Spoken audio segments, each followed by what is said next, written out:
नमस्कार। स्वागत है आप सभी का लाइफ का डमरू के इस वर्सेटाइल प्लेटफॉर्म पर कहानियाँ फ्लैशबैक से सीरीज में। तो चलिए चलते हैं फ्लैशबैक में और पहुँचते हैं समय के उस अंतराल में जहाँ मुंशी प्रेमचंद जी ने एक ऐसी कहानी को लिखा जो हमें प्रेरित करती है कि हम अपने जीवन में अच्छे कर्म करें, मेहनत करें और दूसरों से प्रेम और क्षमा का व्यवहार करें। कहानी का नाम है सौभाग्य के कोड़े। लड़के क्या अमीर के हो या फिर गरीब के, विनोदशील हुआ ही करते हैं। उनकी चंचलता बहुधा उनकी हालत और स्थिति की परवाह नहीं करती। नथुआ के माँ बाप दोनों मर चुके थे। अनाथों की तरह वह राय साहब के द्वार पर पड़ा रहता था। राय साहब दयाशील आदमी थे। कभी कभी एक आध पैसा दे देते। खाने को भी घर में इतना झूठा बचता था कि ऐसे ऐसे कई अनाथ खा सकते थे। पहनने को भी उनके लड़कों के वस्त्र उतारे मिल जाते थे। इसलिए नथुआ अनाथ होने पर भी दुखी नहीं था। राय साहब ने उसे एक ईसाई के चंगुल से छुड़ाया था। इन्हें इसकी परवाह न हुई कि मिशन में उसकी शिक्षा होगी, आराम से रहेगा। उन्हें यह स्वीकार था कि वह हिंदू रहे। अपने घर के झूठे भोजन को वह मिशन के भोजन से कहीं पवित्र समझते थे। उनके कमरों की सफाई मिशन पाठशाला की पढ़ाई से कहीं बढ़कर थी। हिंदू रहे, चाहे जिस हालत में रहे। ईसाई हुआ तो सदा के लिए हाथ से निकल गया। नथुआ को राय साहब के बंगले में झाड़ू लगा देने के अलावा और कोई काम न था। भोजन करके खेलता फिरता था। कर्म ही उसकी वर्ण व्यवस्था भी हो गई। घर के दूसरे नौकर चाकर उसे भंगी कहते थे और नथुआ को इसमें कोई आपत्ति न होती थी। नाम का स्थिति पर क्या असर पड़ सकता है, उसकी उस गरीब को कुछ खबर न थी। भंगी बनने में कुछ नुकसान भी न था। उसे झाड़ू देते समय कभी पैसे पड़े मिल जाते, कभी और कोई वस्तु। इससे वह सिगरेट लिया करता था। नौकरों के साथ उठने बैठने से उसे बाल्यावस्था में ही तंबाकू, सिगरेट और पान का चस्का पड़ गया था। राय साहब के घर में यूं तो लड़के और लड़कियों की कमी न थी। दर्जनों भांजे भतीजे पड़े रहते थे, मगर उनकी निज की संतान केवल एक पुत्री थी जिसका नाम रत्ना था। रत्ना को पढ़ाने के लिए दो मास्टर थे। एक मेम साहब अंग्रेजी पढ़ाने आया करती थी। राय साहब की यह हार्दिक तमन्ना थी कि रत्ना सर्वगुण संपन्न हो, जिस घर में जाए उसकी लक्ष्मी बने। वह उसे अन्य बच्चों के साथ न रहने देते थे। उसके लिए बंगले में दो कमरे बिल्कुल अलग कर दिए गए थे, एक पढ़ने के लिए और दूसरा सोने के लिए। लोग कहते हैं लाड़ प्यार से बच्चे जिद्दी और शैतान हो जाते हैं। रत्ना इतने लाड़ प्यार पर भी बड़ी सुशील लड़की थी। किसी नौकर को रेक करके न पुकारती, किसी भिखारी को भी न दुत्कारती। नथुआ को वह पैसे मिठाइयाँ दे दिया करती थी। कभी कभी उससे बातें भी किया करती थी। इससे वह लड़का उसके मुंह लग गया था। एक रोज नथुआ रत्ना के सोने के कमरे में झाड़ू लगा रहा था। रत्ना दूसरे कमरे में बैठी मेम साहब से अंग्रेजी पढ़ रही थी। झाड़ू लगाते लगाते उसके दिल में यह इच्छा हुई कि रत्ना के पलंग पर सोऊं। कैसी उजली चादर बिछी हुई है, गद्दा कितना नरम तथा मोटा है, कैसा सुंदर दुशाला है। रत्ना इस गद्दे पर कितने मजे से सोती है, जैसे चिड़िया के बच्चे घोंसले में। तभी तो रत्ना के हाथ कितने गोरे तथा कोमल हैं। मालूम होता है देह में रुई भरी हुई है। यहाँ कौन देखता है? यह सोचकर उसने पांव फर्श पर पोंछे और चटपट पलंग पर आकर लेट गया और दुशाला ओढ़ लिया। घमंड और आनंद से उसका हृदय पुलकित हो गया। वह मारे प्रसन्नता के 2-3 बार पलंग पर उछल पड़ा। उसे ऐसा प्रतीत हो रहा था मानो वह रोई में लेटा हुआ है। जिधर करवट लेता देह अंगुल भर नीचे धंस जाती। यह स्वर्गीय सुख उसे कहाँ नसीब। उसे ईश्वर ने राय साहब का बेटा क्यों नहीं बनाया। सुख और का अनुभव होते ही उसे अपनी हालत का वास्तविक ज्ञान हुआ और चित्त क्षुब्ध हो गया। एकाएक राय साहब किसी आवश्यकता से कमरे में आए तो नथुआ को रत्ना के पलंग पर लेटे देखा। मारे गुस्से के जल उठे। बोले, क्यों बे नथुआ, तू ये क्या कर रहा है। नथुआ ऐसा घबराया मानो नदी में पांव फिसल पड़े हो। चारपाई से कूदकर अलग खड़ा हो गया और फिर झाड़ू हाथ में उठा ली। राय साहब ने फिर कहा, यह क्या कर रहा था बे। नथुआ, कुछ भी तो नहीं सरकार। राय साहब, तेरी इतनी हिम्मत कैसे हो गई कि रत्ना की चारपाई पर सोए। नमक हराम कहीं का। लाना मेरा हंटर। हंटर मंगवाकर राय साहब ने नथुआ को बहुत पीटा। बेचारा हाथ जोड़ता या पांव पड़ता था, लेकिन राय साहब का क्रोध शांत होने का नाम न लेता था। सब नौकर एकत्रित हो गए और नथुआ के जले पर नमक छिड़कने लगे। राय साहब का गुस्सा और भी बढ़ा। हंटर हाथ से फेंक कर ठोकरों से मारने लगे।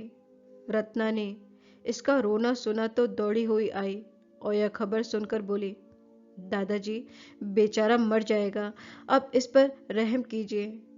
राय साहब, मर जाएगा, उठवा कर फेंकवा दूंगा, इस बदमाशी का आनंद तो मिलेगा। रत्ना, मेरी ही चारपाई थी ना, मैं उसे माफ करती हूँ। राय साहब, जरा देखो तो अपनी चारपाई की हालत, पाजी के बदन की मैल भर गई होगी। भला इसे सूझी क्या। क्यों बे, तुझे सूझी क्या। इतना कहकर राय साहब फिर लपके, मगर नथुआ आकर रत्ना के पीछे दुबक गया। इसके अलावा और कहीं शरण न थी। रत्ना ने रोक कर कहा, दादाजी, मेरे कहने से अब इसका जुर्म क्षमा कीजिए। राय साहब, क्या कहती हो रत्ना, ऐसे अपराधी कहीं माफ किए जाते हैं। खैर, तुम्हारे कहने से इसे छोड़ देता हूं, नहीं तो आज जान लेकर छोड़ता। सुन बे नथुआ, अपना भला चाहता है तो फिर यहां मत आना, इसी समय निकल जा, नालायक। नथुआ जान छुड़ाकर भागा। पीछे फिर करना देखा। सड़क पर पहुंचकर वह खड़ा हो गया। यहाँ राय साहब उसका कुछ नहीं कर सकते थे। यहाँ सब व्यक्ति उनकी मुंह देखी तो नहीं कहेंगे। कोई तो कहेगा कि लड़का था, भूल ही हो गई, तो क्या जान ले लीजिएगा। यहाँ मारे तो देखूं, गाली देकर भागूंगा, फिर कौन मुझे पा सकता है। इस ख्याल से उसकी हिम्मत बंधी। बंगले की तरफ मुंह करके जोर से बोला, यहाँ आओ तो देखूं, और फिर भागा कि कहीं राय साहब ने सुन तो नहीं लिया। नथुआ कुछ ही दूर गया था कि रत्ना की मेम साहब अपने टमटम पर सवार आती हुई दिखाई दी। उसने सोचा, शायद मुझे पकड़ने आ रही हैं। फिर भागा, लेकिन जब पैरों में दौड़ने की शक्ति न रही तो खड़ा हो गया। उसके मन ने कहा, वह मेरा क्या कर लेंगी, मैंने उनका कुछ बिगाड़ा है। एक पल में मेम साहब आ पहुंची और टमटम रोक कर कहने लगे, नाथू, कहाँ जा रहे हो। नथुआ, कहीं नहीं। मेम साहब, राय साहब के यहाँ फिर जाएगा तो वह तुझे मारेंगे, क्यों नहीं मेरे साथ चलता, मिशन में आराम से रहे, आदमी बन जाएगा। नथुआ, किरिस्तान तो नहीं बनाओगी। मेम साहब, किरिस्तान क्या भंगी से भी बुरा है, बेवकूफ। नथुआ, ना भैया, किरिस्तान नहीं बनूंगा। मेम साहब, तेरा मन ना चाहे ना बनना, कोई जबरदस्ती थोड़े ही बना देगा। नथुआ थोड़ी देर तक टमटम के साथ चला, मगर उसके मन में संशय बना हुआ था। अचानक वह उतर गया। मेम साहब ने पूछा, क्यों, चलता क्यों नहीं? नथुआ, मैंने सुना है मिशन में जो कोई भी जाता है वह किरिस्तान हो जाता है। मैं नहीं जाऊंगा, आप धोखा देती हैं। मेम साहब, अरे पागल, वहां तुझे पढ़ाया जाएगा, किसी की नौकरी ना करनी पड़ेगी। शाम को खेलने की रोज छुट्टी मिलेगी, कोट पतलून पहनने को मिलेगी। चलकर 2-4 रोज देख तो ले। नथुआ ने इस प्रलोभन का जवाब न दिया, एक गली से होकर भागा। जब टमटम दूर निकल गया तो वह बेफिक्र होकर सोचने लगा, जाऊं, कहीं कोई सिपाही पकड़कर थाने ना ले जाए। मेरी बिरादरी के आदमी तो वहां रहते हैं, क्या वह मुझे अपने घर में रखेंगे? कौन बैठकर खाऊंगा? कार्य तो करूंगा, बस किसी की पीठ पर रहना चाहिए।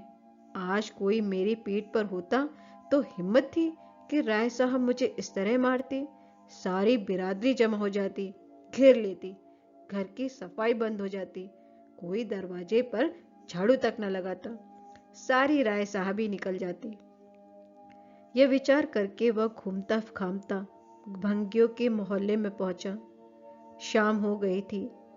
कई भंगी एक वृक्ष के नीचे चटाइयों पर बैठे शहनाई और तबला बजा रहे थे। वह रोज इसका अभ्यास करते थे। यह उनकी जीविका थी। ज्ञान विद्या की यहाँ जितनी छीछा लेदर हुई है उतनी और कहीं नहीं हुई होगी। नथुआ जाकर वहां खड़ा हो गया। उसे बहुत गौर से सुनते देखकर एक भंगी ने पूछा, कुछ गाता है? नथुआ, अभी तो नहीं गाता, मगर सिखा दोगे तो गाने लगूंगा। भंगी, बहाना मत कर, बैठ, कुछ गाकर सुना। पता तो हो कि तेरा गला भी है या नहीं? गला ही नहीं होगा तो कोई क्या सिखाएगा? नथुआ मामूली बाजार के लड़कों की प्रकार कुछ ना कुछ गाना जानता ही था। मार्ग चलता तो कुछ ना कुछ गाने लगता था। तुरंत गाने लगा। उस्ताद ने सुना, जौहरी था। समझ गया यह कांच का टुकड़ा नहीं। कहने लगा, कहाँ रहता है? नथुआ ने अपनी गाथा सुनाई। परिचय हो गया। उसे आश्रय मिल गया और विकास का वह मौका मिल गया जिसने उसे भूमि से आकाश पर पहुंचा दिया। 3 वर्ष गुजर गए। नथुआ के गाने की सारे शहर में धूम मच गई। वह सिर्फ एक गुड़ी नहीं, सर्वगुणी था। गाना, शहनाई बजाना, सारंगी, तंबूरा, सितार, सभी कलाओं में निपुण हो गया। उस्तादों को भी उसकी चमत्कारिक बुद्धि पर अचंभा होता था। ऐसा मालूम होता था कि उसने पहले की पढ़ी हुई विद्या दोहरा ली है। लोग 10-10 वर्षों तक सितार बजाना सीखते रहते हैं और नहीं आता। नथुआ को 1 माह में उसके तारों का ज्ञान हो गया। ऐसे कितने ही रत्न पड़े हुए हैं जो किसी पारखी से मुलाकात न होने के कारण मिट्टी में मिल जाते हैं। इत्तेफाक से इन्हीं दिनों ग्वालियर में एक संगीत सम्मेलन हुआ। देश देशांतरों के संगीत के आचार्य बुलाए गए। उस्ताद घूरे को भी नेवता मिला। नथुआ इन्हीं का शिष्य था। उस्ताद ग्वालियर गए तो नाथू को भी साथ लेते गए। 1 सप्ताह तक ग्वालियर में बड़ी धूमधाम रही। नाथू राम ने वहां बड़ा नाम कमाया। उसे सोने का तमगा पुरस्कार में मिला। ग्वालियर के संगीत विद्यालय के अध्यक्ष ने उस्ताद घूरे से आग्रह किया कि नाथू राम को संगीत विद्यालय में प्रवेश करा दे। यहीं संगीत के साथ साथ उसकी शिक्षा भी पूरी हो जाएगी। घूरे को मानना पड़ा। नाथू राम भी राजी हो गया। नाथू राम ने 5 सालों में विद्यालय की सर्वोच्च उपाधि प्राप्त कर ली।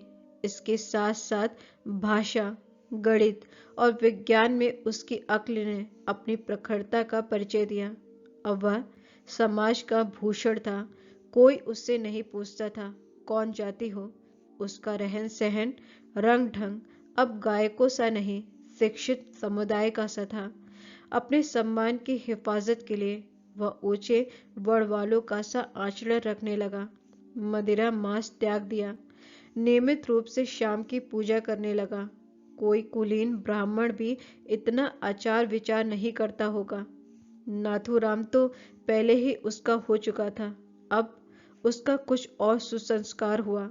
वह नाथूराम आचार्य के नाम से मशहूर हो गया। साधारणतः लोग आचार्य ही कहा करते थे। राज्य दरबार से उसे अच्छी तनख्वाह मिलने लगी। 18 वर्ष की आयु में इतनी ख्याति विरले ही किसी गुड़ी को नसीब होती है। मगर ख्याति प्रेम वह प्यास है जो कभी नहीं बुझती। वह अगस्त ऋषि की तरह सागर को पीकर भी शांत नहीं होती। महाशय आचार्य ने यूरोप को प्रस्थान किया। वह पाश्चात्य संगीत पर भी अधिकृत होना चाहते थे। जर्मनी के सबसे बड़ी संगीत विद्यालय में प्रविष्ट हो गए और 5 वर्षों के बराबर परिश्रम और उद्योग के बाद आचार्य की पदवी लेकर इटली की सैर करते हुए ग्वालियर लौट आए और उससे 1 सप्ताह के पश्चात ही मदन कंपनी ने उन्हें 3000 रुपये माह वेतन पर अपनी शाखाओं का निरीक्षक नियुक्त किया। यह यूरोप जाने के पहले ही हजारों रुपए एकत्रित कर चुके थे। यूरोप में भी ओपराओं और नाट्यशालाओं में उनकी खूब आवभगत हुई थी। कभी कभी एक दिन में इतनी आमदनी हो जाती थी जितने यहाँ के बड़े बड़े गायकों को बरसों में भी नहीं होती। लखनऊ से विशेष प्रेम होने के कारण उन्होंने वही निवास करने का फैसला किया। आचार्य महाशय लखनऊ पहुंचे तो उनका मन गदगद हो गया। यही उनका बचपन गुजरा था। यहीं एक दिन वह अनाथ थे। यहीं गलियों में कनकौवे लूटते फिरते थे। यहीं बाजारों में पैसे मांगते घूमते थे। आह, यहीं उन पर हंटरों की मार पड़ी थी, जिसके चिन्ह अब तक बने थे। अब वह दाग उन्हें सौभाग्य की रेखाओं से भी अधिक प्यारे लगते। यथार्थ में वह कोड़े की मार उनके लिए शिव का वरदान थी। राय साहब के लिए अब उनके दिल में क्रोध या प्रतिकार का लेश मात्र भी न था। उनकी बुराइयां भूल गई थी, भलाइयां याद रह गई थी। और रत्ना तो उन्हें दया और प्रेम की मूर्ति से याद थी। विपत्ति पुराने घावों को बढ़ाती है, संपत्ति उन्हें भर देती है। गाड़ी से उतरे तो छाती धड़क रही थी। 10 साल का बालक 23 साल का जवान शिक्षित भद्र युवक हो गया था।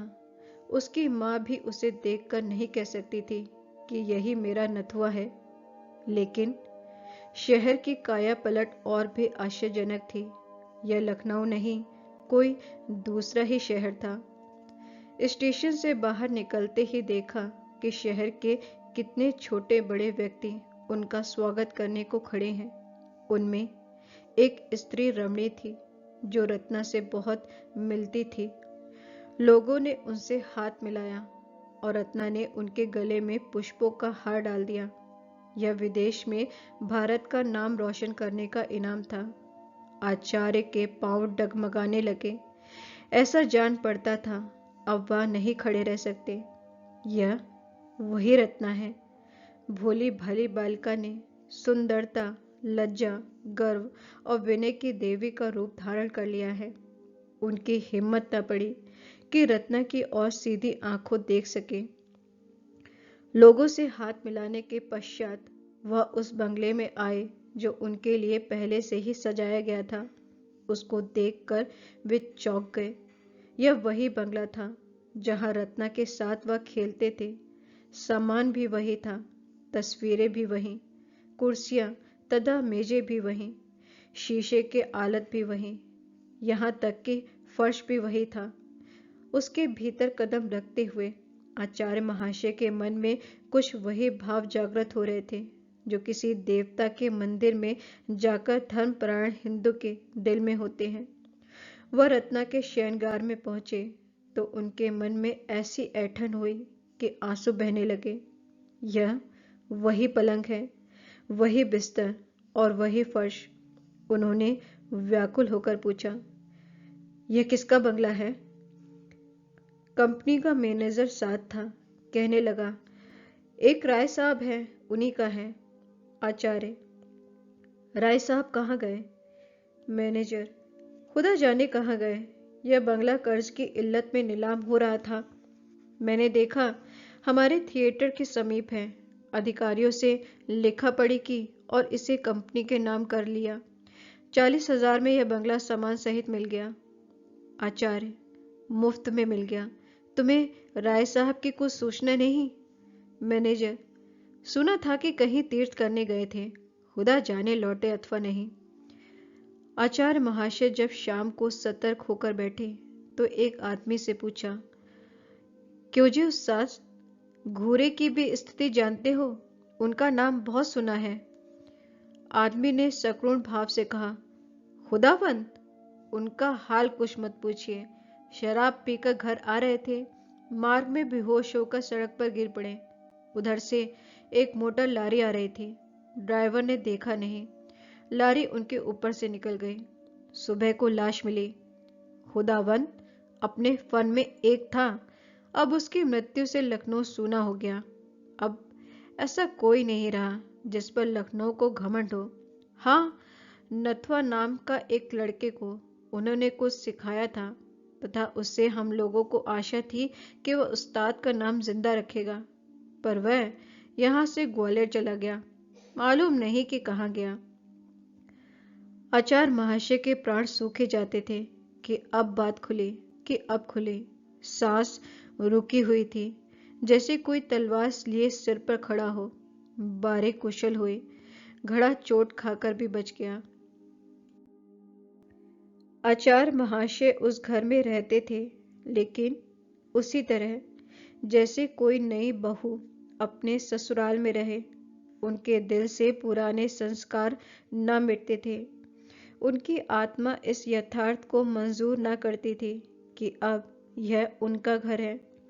वह जोर से हंसते तो अचानक चौंक पड़ते। मित्रगण आकर शोर मचाते तो उन्हें एक अज्ञात शंका होती थी। लिखने पढ़ने का कमरा है, बहुत अच्छा होने पर भी वह प्राचीन सामान को बदल ना सकते थे। और रत्ना के शयनगार को तो उन्होंने फिर कभी नहीं खोला। वह जैसा का तैसा बंद पड़ा रहता था। उसके भीतर जाते हुए उनके पैर थरथराने लगते थे। उस पलंग पर सोने का ध्यान ही उन्हें कभी नहीं आया। लखनऊ में कितनी बार उन्होंने विश्वविद्यालय में अपने संगीत नैपुण्य का करिश्मा दिखाया। किसी राजा रईस के घर अब वह गाने ना जाते थे, चाहे कोई उन्हें लाखों रुपए ही क्यों नहीं दे। यह उनका प्रण था। लोग उनका अलौकिक गान सुनकर अलौकिक आनंद उठाते थे। एक दिन प्रातःकाल आचार्य महाशय संध्या से उठे थे कि राय साहब उनसे मिलने आए। रत्ना भी उनके साथ थी। आचार्य महाशय पर डर छा गया। बड़े बड़े यूरोपीय थिएटरों में भी उनका मन इतना भयभीत न हुआ था। उन्होंने धरती तक झुककर राय साहब को सलाम दिया। राय साहब उनके नम्रता से कुछ विस्मित से हो गए। बहुत रोज हुए जब लोग उन्हें सलाम किया करते थे। अब तो जहां जाते थे हंसी उड़ाई जाती थी। रत्ना भी शर्मिंदा हो गई। राय साहब ने कातर आंखों से इधर उधर देखकर कहा, आपको यह जगह तो पसंद आई होगी?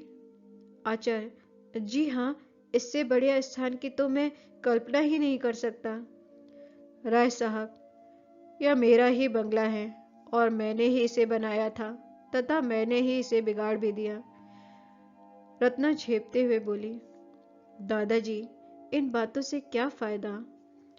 राय साहब, फायदा नहीं है बेटी, हानि भी नहीं। सज्जनों से अपनी परेशानी कहकर चित्त शांत होता है।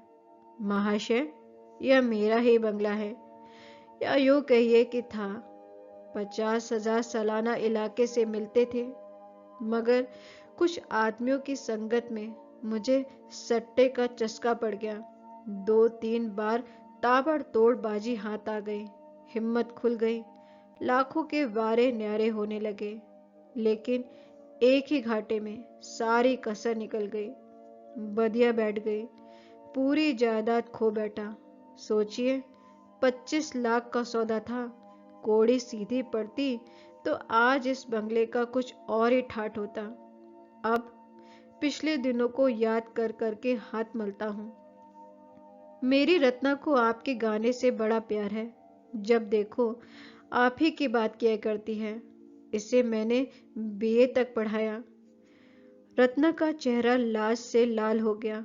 बोली, दादाजी, आचार्य महाशय मेरा हाल जानते हैं। उनको मेरे परिचय की आवश्यकता नहीं। महाशय क्षमा कीजिएगा, पिताजी उस घाटे की वजह से कुछ अव्यवस्थित चित्त से हो गए हैं।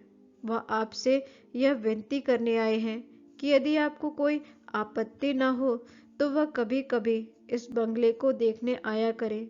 इससे उनके आंसू पुछते जाएंगे। उन्हें इस विचार से संतोष होगा कि मेरा कोई दोस्त इसका स्वामी है। बस यही कहने के लिए यह आपकी खिदमत में आए हैं। आचार्य ने विनयपूर्ण शब्दों में कहा, इसके लिए पूछने की आवश्यकता नहीं है। घर आपका है। जिस समय चाहे आइए, शौक से आइए। बल्कि आपकी इच्छा हो तो आप इसमें रह सकते हैं। मैं अपने लिए कोई दूसरी जगह ठीक कर लूंगा। राय साहब ने धन्यवाद दिया और चले गए। वह दूसरे तीसरे रोज यहाँ जरूर आते और घंटों बैठे रहते। रत्ना भी उनके साथ जरूर आती। फिर वह रोजाना आने लगे। एक रोज उन्होंने आचार्य महाशय को एकांत में ले जाकर पूछा, क्षमा कीजिएगा, आप अपने बाल बच्चों को क्यों नहीं बुला लेते?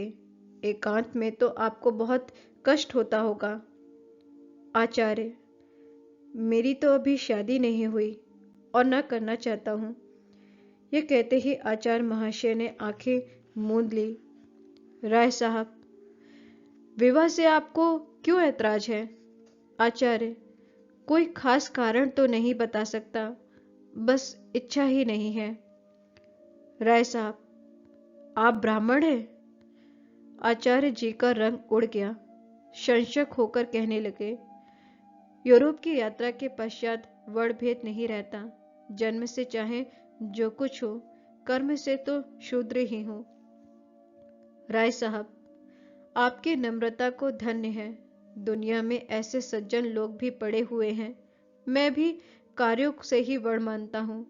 नम्रता, शील, विनय, आचार्य, धर्मनिष्ठा, विद्या प्रेम, यह सब ब्राह्मणों के ही गुण हैं और मैं आपको ब्राह्मण ही समझता हूँ। जिसमें यह गुण नहीं, ब्राह्मण नहीं, कभी नहीं। रत्ना को आपसे बड़ा प्यार है। आज तक कोई पुरुष उसकी आंखों में नहीं जचा, लेकिन आपने उसे वशीभूत कर लिया है। इस धृष्टता को माफ कीजिएगा। आपके माता पिता? आचार्य, मेरे माँ बाप तो आप ही हैं। जन्म किसने दिया यह मैं नहीं जानता। बहुत छोटा था तभी उनका स्वर्गवास हो गया।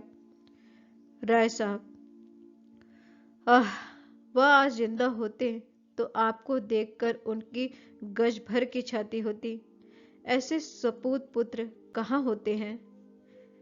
इतने में रत्ना एक कागज लिए हुए आई और राय साहब से कहने लगी, दादाजी, आचार्य महाशय काव्य रचना भी किया करते हैं। मैं इनकी मेज पर से यह उठा लाई हूँ। सरोजनी नायडू के अलावा ऐसी कविता मैंने और कहीं नहीं देखी। आचार्य ने छिपी हुई दृष्टि से एक बार रत्ना को देखा और झेपते हुए बोले, ऐसे ही कुछ लिख लिया था। मैं काव्य रचना क्या जानूं। प्रेम से दोनों आत्मविभोर हो रहे थे। रत्ना गुणों पर मोहित थी। आचार्य उसके मोह के वशीभूत थे। यदि रत्ना उनके रास्ते में न आती तो कदाचित वह उससे परिचित भी न होते। लेकिन प्रेम की फैली हुई बाहों का आकर्षण किस पर न होगा? ऐसा दिल कहाँ है जिसे जीत न सके? आचार्य महाशय बड़ी मुसीबत में पड़े हुए थे। उनका दिल कहता था, जिस पल रत्ना पर मेरी असलियत खुल जाएगी। उसी क्षण वह मुझसे सदैव के लिए मुंह फेर लेगी। वह कितनी ही उदार हो, जाति के बंधन को कितना ही कष्टकारी समझती हो, लेकिन उस घृणा से मुक्त नहीं हो सकती जो स्वभावतः मेरे प्रति उत्पन्न होगी। लेकिन इस बात को जानते हुए भी उनकी हिम्मत न पड़ती थी कि अपना वास्तविक स्वरूप खोलकर दिखा दे। आह, यदि नफरत ही तक होती तो कोई बात न थी, लेकिन उसे दुख होगा, पीड़ा होगी, उसका हृदय विदीर्ण हो जाएगा। उस दशा में न जाने क्या कर बैठे। उसे इस अज्ञात हालत में रखे हुए प्रणय पाश को दृढ़ करना उन्हें परले सिरले की नीचता प्रतीत होती थी। यह कपट है, धोखा है, जो प्रेमाचरण में सर्वथा निषिद्ध है। इस धोखे में पड़े हुए वह कुछ निश्चय न कर सकते थे कि क्या करना चाहिए। उधर राय साहब की इच्छा दिनों दिन बढ़ती जाती थी। उनके दिल की बात एक एक शब्द से झलकती थी। रत्ना का आना जाना बंद होता जाता था, जो उनके आशय को और भी जाहिर करता था। इस प्रकार 3-4 महीने गुजर गए। आचार्य महाशय सोचते, यह वही राय साहब हैं जिन्होंने सिर्फ रत्ना की चारपाई पर जरा देर लेटे रहने के लिए मुझे मारकर घर से निकाल दिया था। जब उन्हें पता चलेगा कि मैं वही अनाथ, अछूत, आशयहीन बच्चा हूँ, तो उन्हें कितनी आत्मवेदना, कितनी अपमान पीड़ा, कितनी शर्म, कितनी दुराशा, कितना पश्चाताप होगा। एक रोज राय साहब ने कहा, विवाह की तिथि निश्चित कर लेनी चाहिए। इस लग्न में मैं इस ऋण से मुक्त हो जाना चाहता हूँ। आचार्य महाशय ने बात का अर्थ समझकर भी प्रश्न किया, कैसी तिथि? राय साहब, यही रत्ना की शादी की। मैं कुंडली का तो कायल नहीं, पर शादी तो शुभ मुहूर्त में ही होगी। आचार्य भूमि की ओर देखते रहे, कुछ न बोले। राय साहब, मेरी उम्र तो आपको मालूम ही है, कुछ कन्या के सिवा और किसी लायक नहीं हूँ। रत्ना के सिवा और कौन है जिसके लिए उठा रखता। आचार्य महाशय की आंखों से आंसू निकल रहे थे। राय साहब, मुझे पूरा यकीन है कि आपको ईश्वर ने उसी के लिए यहाँ भेजा है। मेरी भगवान से यही याचना है कि तुम दोनों का जीवन सुख से कटे। मेरे लिए इससे अधिक खुशी की और कोई बात नहीं हो सकती। इस कर्तव्य से मुक्त होकर कुछ रोज भगवत भजन करूं। गौण रूप से आप उस फल के भी हकदार होंगे। आचार्य ने अवरुद्ध कंठ से बताया, महाशय, आप मेरे पिता समान हैं, पर मैं इस योग्य कभी नहीं हूं। राय साहब उन्हें गले से लगाते हुए बोले, पुत्र, तुम सर्वगुण संपन्न हो, तुम समाज के भूषण हो। मेरे लिए महान गौरव की बात है कि तुम जैसा जवाई पाऊं। मैं आज तिथि आदि सही करके कल आपको सूचना दूंगा। यह कहकर राय साहब उठ खड़े हुए। आचार्य कुछ कहना चाहते थे, मगर अवसर न मिला, या यो कहो हिम्मत न पड़े। इतना मनोबल न था, नफरत सहन करने की इतनी ताकत न थी। विवाह हुए 1 महीना हो गया। रत्ना के आने से पति गृह में उजाला हो गया है और पति हृदय पवित्र। सागर में कमल खिल गया है। रात का वक्त था। आचार्य महाशय भोजन करके लेटे थे, उसी पलंग पर जिसने किसी रोज उन्हें घर से निकलवाया था, जिसने उनके भाग्य चक्र को बदल दिया था। महीना भर से वह ढूंढ रहे थे कि रत्ना को रहस्य बतला दे। उनका संस्कारों से दबा हुआ दिल यह नहीं मानता कि उनका सौभाग्य उनके गुणों का ही अनुग्रह है। वह अपने रुपए को भट्टी में पिघलाकर उसकी कीमत जानने की चेष्टा कर रहे हैं, लेकिन अवसर नहीं मिलता। रत्ना जो ही सामने आ जाती है, वह मंत्रमुग्ध से हो जाते हैं। बाग में रोने कौन जाता है, रोने के लिए भी अंधेरी कोठरी ही चाहिए। इतने में रत्ना कमरे में आ गई। दीपक की ज्योति धीमी पड़ गई थी। आचार्य ने कहा, अब दीपक बुझा दूं? रत्ना बोली, क्यों, क्या मुझसे लज्जा आती है? आचार्य, हाँ, वास्तव में लज्जा आती है। रत्ना, इसलिए कि मैंने तुम्हें जीत लिया? आचार्य, नहीं, इस वजह से कि मैंने तुम्हें धोखा दिया। रत्ना, तुम में धोखा देने की ताकत नहीं है। आचार्य, तुम नहीं जानती रत्ना, मैंने तुम्हें बहुत बड़ा धोखा दिया है। रत्ना, सब जानती हूँ। आचार्य, तुम्हें पता है मैं कौन हूँ? रत्ना, खूब जानती हूँ, बहुत रोज से जानती हूँ। जब हम तुम दोनों इसी बगीचे में खेला करते थे, मैं तुमको मारती थी, तुम रोते थे, मैं तुमको अपनी झूठी मिठाइयाँ देती थी और तुम दौड़ कर लेते थे। तब भी मुझे तुमसे प्रेम था। हाँ, वह कृपा के रूप में व्यक्त होता था। आचार्य ने हैरान होकर कहा, रत्ना, ये जानकर भी तुमने? रत्ना, हाँ, जानकर ही, न जानती तो शायद नहीं करती। आचार्य ने रत्ना को गले के लगाकर कहा, तुम माफी की देवी हो। रत्ना ने जवाब दिया, मैं तुम्हारी संगिनी हूं। आचार्य, राय साहब भी जानते हैं? रत्ना, नहीं, उन्हें नहीं पता है। उनसे भूल कर भी नहीं कहना, नहीं तो वह आत्मघात कर लेंगे। आचार्य, वह कोड़े अभी तक याद हैं। रत्ना, पिताजी के निकट उसका प्रायश्चित करने के लिए कुछ नहीं रह गया। क्या अब भी तुम्हें इत्मीनान नहीं हुआ? कहानी का मुख्य संदेश। यह कहानी हमें सिखाती है कि कर्म का फल अनिवार्य है। सामाजिक स्थिति मायने नहीं रखती, मेहनत और लगन ही सफलता की कुंजी है।